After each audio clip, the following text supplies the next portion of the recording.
One of the issues with social media, it's been pointed out by many people, is that I think maybe particularly Instagram, people look like they have a much better life than they really do. Right. So By design. yeah, people are posting pictures of when they're really happy. They're modifying those pictures to be better looking. Even if they're not modifying the pictures, they're at least selecting the pictures for the best lighting, the best angle. So people basically seem they're way better looking than they basically really are. Right.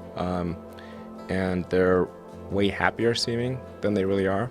So if you look at everyone on Instagram, you might think, man, there are all these happy, beautiful people, and I'm not that good looking and I'm not happy. So I must suck, and that's gonna make people sad. So when in fact, those people you think are super happy, actually not that happy. Some of them are really depressed. They're very sad. Some of the happiest seeming people, actually some of the saddest people in reality. And nobody looks good all the time. It doesn't matter who you are. So I think things like that can make people quite sad. Well, just by comparison, because you just sort of people generally think of themselves relative to others. We are constantly rebaselining our expectations. And you can see this, say, if you watch some show like Naked and Afraid, or if you just go and try living in the woods by yourself for a while, and you'll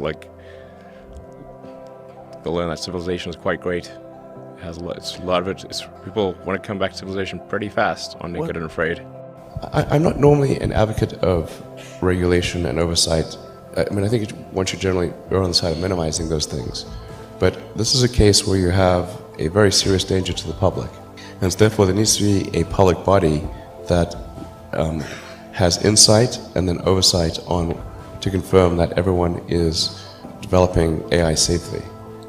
This is extremely important. I think the danger of AI is much greater than the danger of nuclear warheads by a lot. And nobody would suggest that we allow anyone to just build nuclear warheads if they want. That would be insane. And mark my words, AI is far more dangerous than nukes. Far. So why do we have no regulatory oversight? This is insane. I'm not really all that worried about the short-term stuff. Things that are... like narrow AI is not a species-level risk. It will result in dislocation, in lost jobs, and the sort of better weaponry and that kind of thing. But it is not a fundamental species-level risk, whereas digital superintelligence is. So it's really all about laying the groundwork to make sure that if humanity collectively decides that creating digital superintelligence is the right move, then we should do so very, very carefully. Very, very carefully. This is the most important thing that we could possibly do.